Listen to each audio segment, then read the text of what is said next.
tribal chairman and on council, I really relied on Daryl because he knew all the programs the tribe ever had.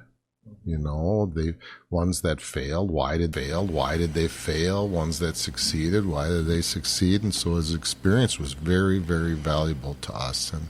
And so he made a huge impact on our reservation, and he's someone that certainly is going to be missed. You know, I think everybody on this reservation knew Daryl, and you know, I never got to work with him closely, but I got to hear a lot of his stories, and they were just never ending, and they were always interesting. I mean, he was just a wealth of knowledge and lore, and I mean, he's a part of this reservation. Yeah, and you know, he'd call me kid.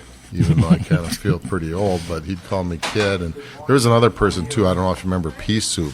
Oh, he yeah. used to call me kid, so that's what it used to remind me of. But the things they've seen, you know, from trails to dirt roads to roads to internet to, you know, it's just they amazing. see all that stuff. Really, like you drive around the res and you see where the old gates were and stuff, and I just see the old pillars and posts, and I never saw the gates. Those guys remember the gates. Sure, and there was a store here and a store there, and this is Pea Soup. I remember telling me how he used to walk to Rice Lake, and it took 2 days.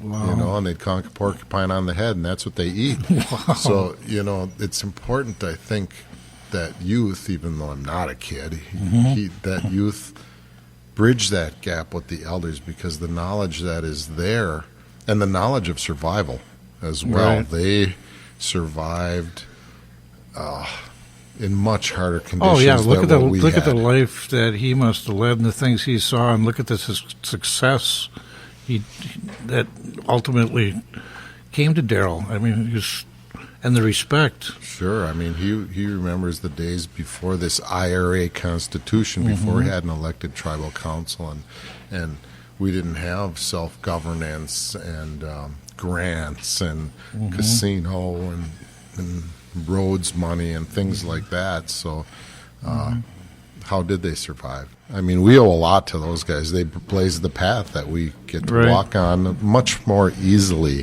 than they did. Right. And then we also, you know, to bridge the gap a little bit, I had heard that we had lost Connie Corbine. And I served on tribal council with her for 12 years. And what a great lady, great heart. When I was director of conservation when I got elected to tribal council, and she was the Voight Intertribal Task Force representative of the Gliffwick. Wow. And she came to me and said, Mick, this is your experience, and this is your degree, natural resources, and you used to work there. Would you like to be Voight Intertribal Task Force representative? And I was like, yes. So in many ways, where I am today had a little bit to do with Connie coming to me and asking me to be Voight rep, because I learned a lot being on the Voight Task Force about Gliffwick. Sure. You know, so and serving with her for 12 years, and people probably feel the exact same way I feel. She had a huge heart and was always out there trying to help everyone. She wasn't out to get anyone, didn't have any agenda to go out and fire people, nothing like that. Yeah. Great lady. Yeah, two elders that'll be missed, and I think we can speak for both of us in sending our condolences to the families. Now on to you, Mick. You've been how long did you serve on LCO Tribal Governing Board? I Total. believe I was there about 22 years or so. You're something chairman, like that. Chairman for how many years? 2 terms I did as chairman. And boy, talk about the tough. I couldn't sleep.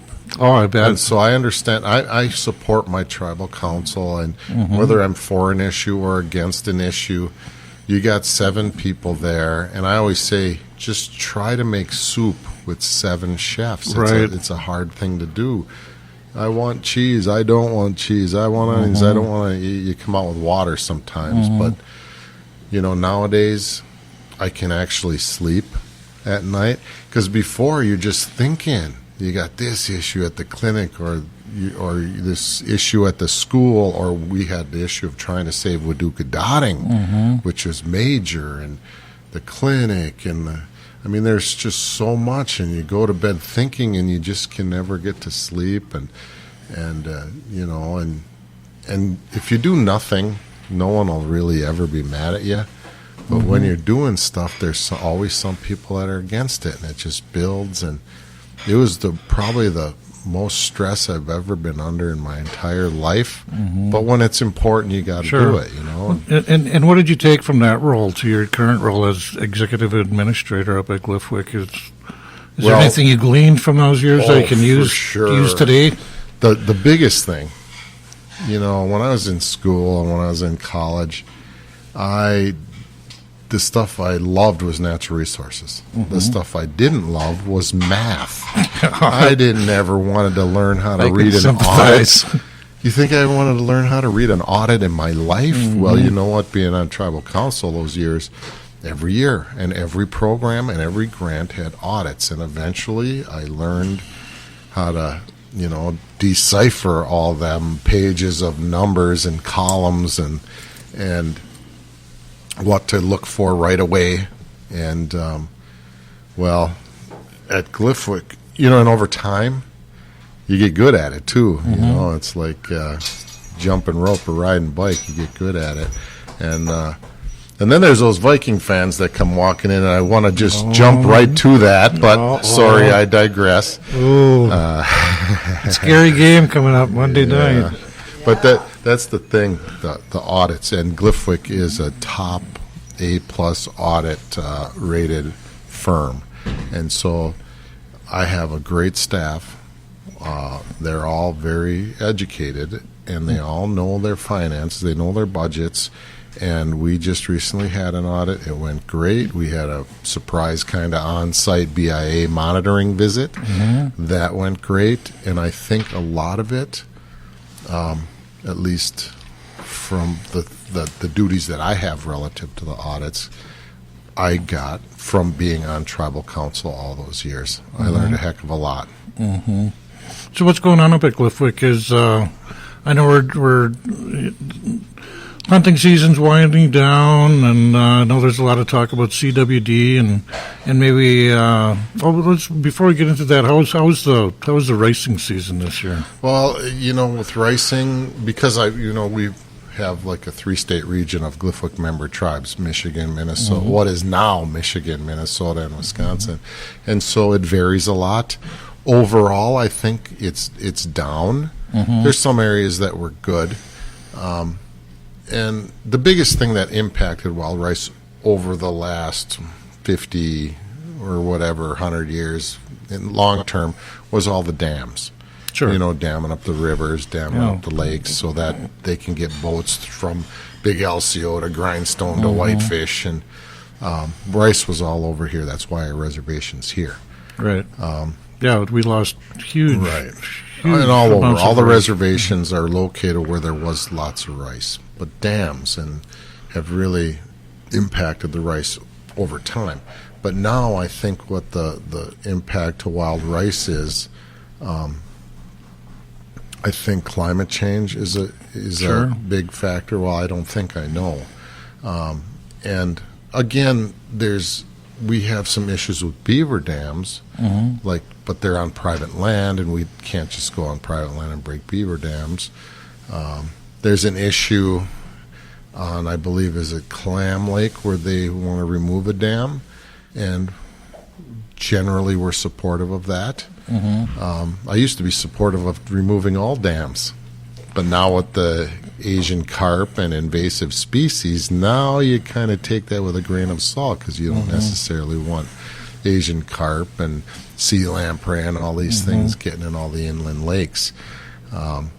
But it's not just wild rice that is affected by climate change. Walleye, which we rely on heavily, the Great Lakes fisheries and the Great Lakes in general, climate change is really having an effect. It is. As an outdoorsman myself, I noticed that. I noticed the changes in the animals out in the woods, and that they're maybe the rut will come 2 weeks later or something, and then you think, well, that's kind of an odd thing, but then the next year it does it again, and it just, the pattern continues, and even fish, with fish spawning, same thing.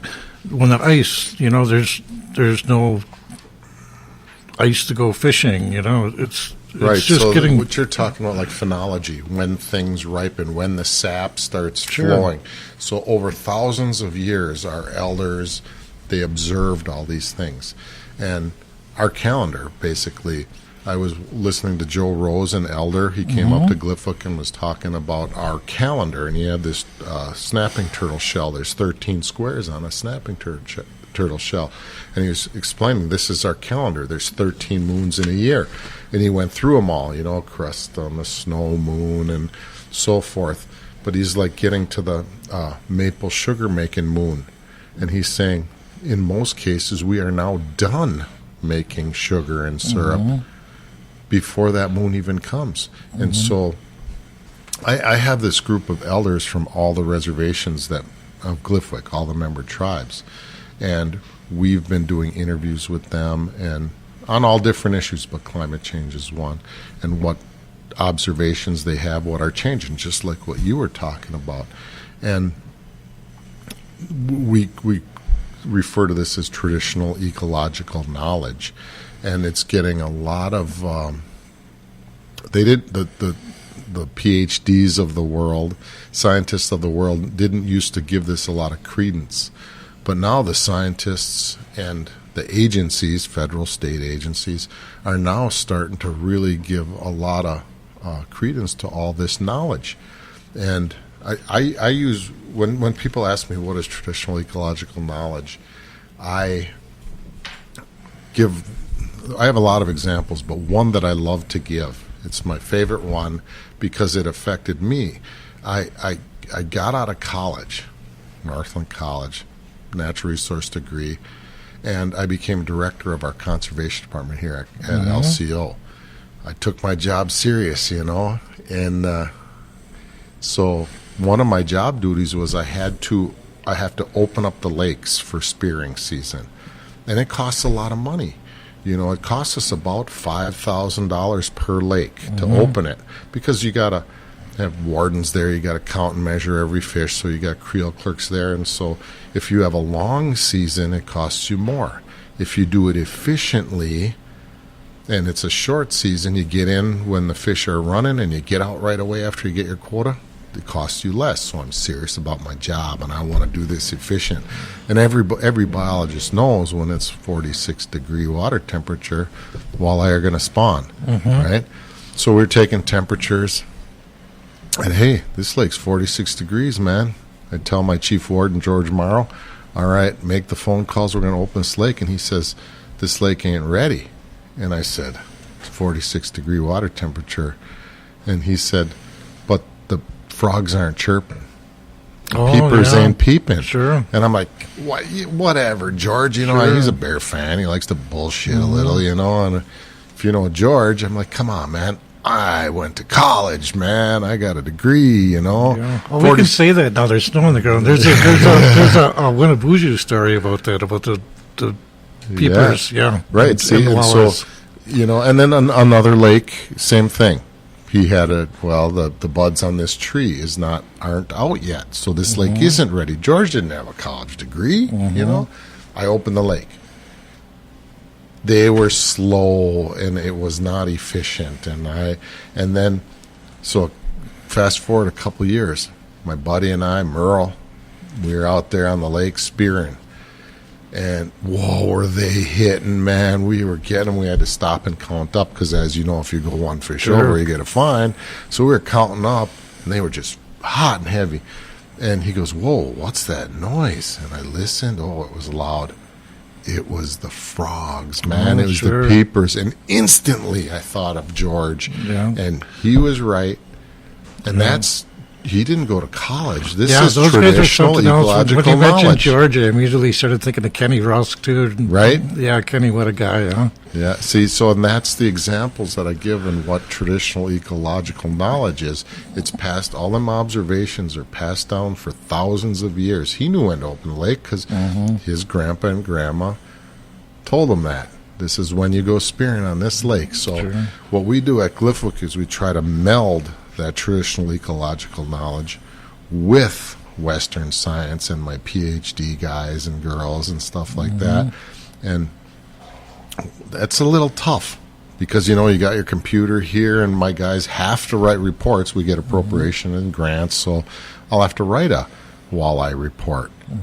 And so when you're searching up your search engine for data, 10 years of data or whatever on walleye so you can make your charts, how do you have in your search engine peepers or TEK? So that's what we're kind of trying to work out right now. I'm hiring a traditional ecological knowledge specialist here, and we're going to try to really work on infusing that into all aspects of our job up there.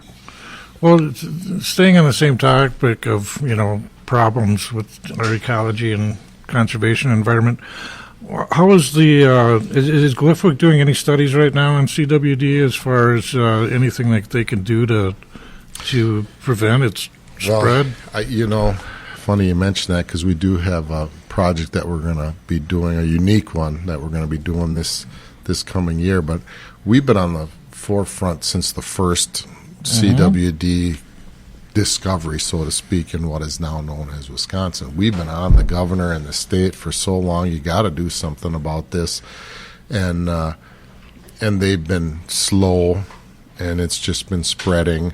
And you know, there's a lot of issues surrounding it. One is wolves. Wherever there's wolves, generally there's no CWD. Right, generally. I've read that. I even read they did a study on that out west in Wyoming or something, and that's the first I heard that was a couple years ago. They eat the sick animals. Now, the prions are still in the scat, but it slows the spread and it keeps the disease down.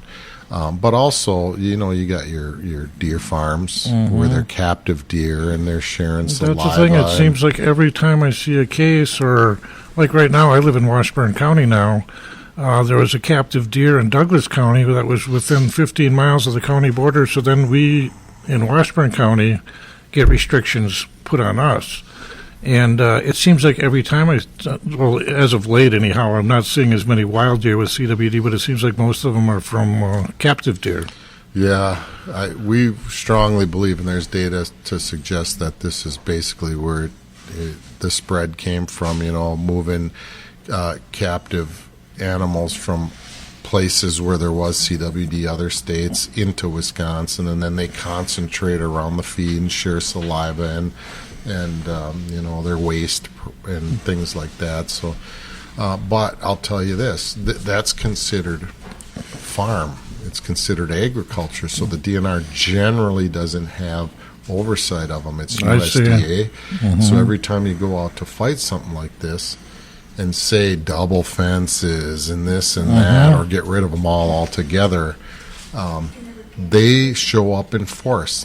They're a farm lobby, and the farm lobby is strong, just like with cranberry marshes. And we're not against deer. We're not against cranberry marshes. We're against pollution. We're against disease. And then I suppose that's all money, too, because I'm sure if you want to change anything or do anything, or the fences, everybody's going to be looking for money for subsidies, you know, or if, you know, you take away my deer herd, there's my income. And at the hearings, that's what you hear. It's like little kids saying, this family's been in my farm this farm's been in my family for how many years, and you're going to take it away, and I want to inherit it, and tears and the whole bit. And so they're a strong lobby, and we generally come out as the public or a tribe makes comments, and you know, those lobbies, they got their stuff together. You know, their message is the same, and they just show up and enforce, and so it's always tough. Well, I'm kind of jumping the gun here, but there's it has to be feasible alternatives to deer farming. I mean, can't you raise?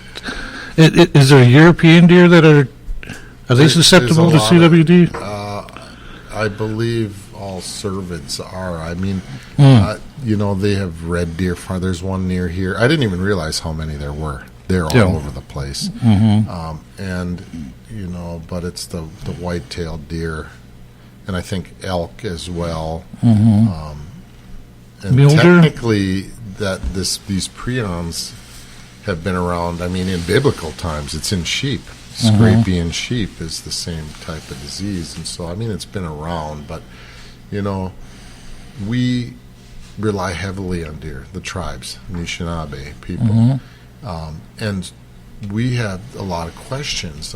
So this year, one of my biologists, John Gilbert, proposed a project, and what they're going to do, and I believe that it's going to be in conjunction with UW-Madison, but I'm not sure, that they're going to tan a hide from a CWD infected animal under strict controls, and then they're going to see if this tanned hide still sheds the prions. Oh, wow. And because who knows, there might be dance regalia or tribal regalia out there that is already That's a scary CWD thought. hide. So I thought that was a unique out-of-the-box type project, and, I approved that. And so we'll see how that goes. But, these types of things, you got to always be worried. It's always seems like there's always something coming on. There's fish diseases. There's Well, back to fish, I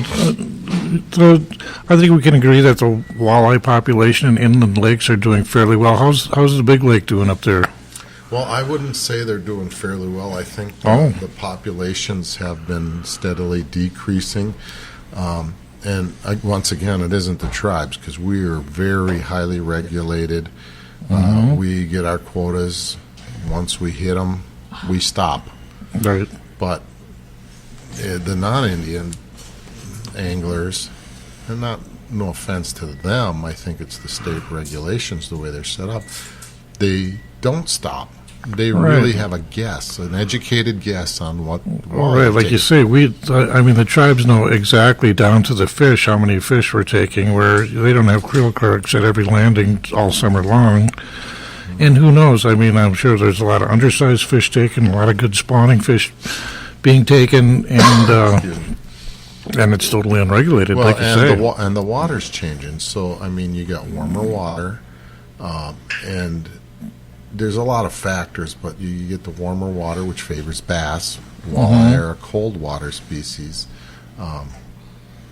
And Eurasian milfoil and weeds and things like that. I noticed that this year in a couple of area lakes was just tremendous algae blooms. Algae blooms from warm water, septic drainage, and farm runoff, and that, the lawn chemicals, and then so you get more weed growth in a lake, and all this together favors bass rather than walleye. Bass like the weeds. Walleye don't. They like the gravel and the deeper, colder water. And so, but, we give these examples of a lake, and I like to use smaller lakes because we had a big fight. I can't remember the lake. It might have been Windfall. It was one of the smaller lakes down in our eastern range, southeastern range, and it was a small quota. So if the tribe would have taken 17 fish, they would have got a 3-bag limit. If we would have taken 18 fish, one more, they would have had like a 1-bag limit, and there was just heck to pay, right? If we had taken 18 and a half fish, they'd have a 0-bag limit. That's just crazy. Based on one fish. So we said, we're going to take all our 18 fish, and then heck we're going to have to pay, because it's all blowing out of proportion. But we said, we'll give you all 18 fish. But when you get to 36 fish, you close your lake to the state anglers. And they were like, no. They would have got 18 fish in 1 hour on opening day. And then they're going to fish all summer long and fall long. So you can't tell me that our 18 fish is hurting the lake, in any way, because I'm sure, well, I can't say I'm sure, because they don't count, they don't measure, they don't sex every fish out there like we do.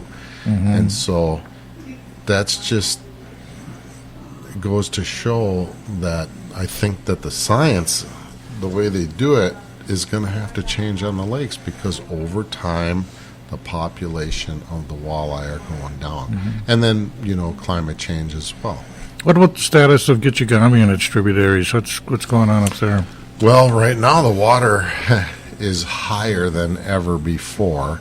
We were on Madeline Island for the treaty celebration, and there's these steps that go down onto this beach, and there used to be this big long beach where people could play volleyball and things on it. Well, now even the steps are underwater. It's the highest water level it's ever been, and so, well, on record that it's ever been. And so these huge storm events, I mean, so you got all this water coming in from melted glaciers into the ocean and all this heat, and it's putting it up in the atmosphere, and now we're having these huge storm events.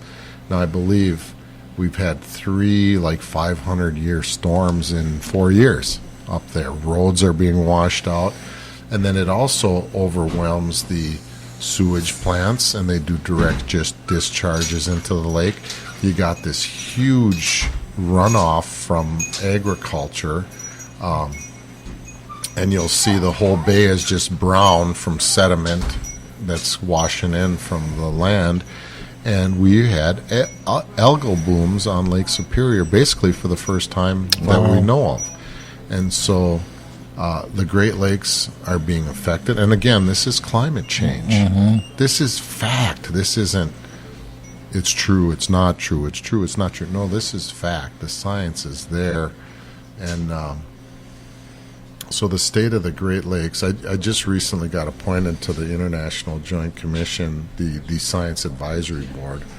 And so, although I'm pretty new on it, I know a little bit of the issues. And so we're going to be doing massive surveys. Lake Superior hasn't been the biggest studied lake. There's parts of it that shorelines that haven't been studied, but with the algal blooms, we don't want this to turn into Lake Erie. Right. And you're old enough to remember when Lake Erie was on fire from all the chemical discharges from the companies, and they get deadly algal bloom outbreaks. They can't drink the water. It's deadly. We cannot let this happen on Lake Superior. You have to learn from those, Lake Erie experiences. But yet we're kind of doing things the same way. They don't look at things, and so this is what I bring to the Science Advisory Board and the International Joint Commission on the Great Lakes. Look at things in a holistic view, like in Anishinaabe. We know everything is connected, but they'll hold a. Let's say there's a project being proposed somewhere. I don't know. Let's just use Ashland or wherever.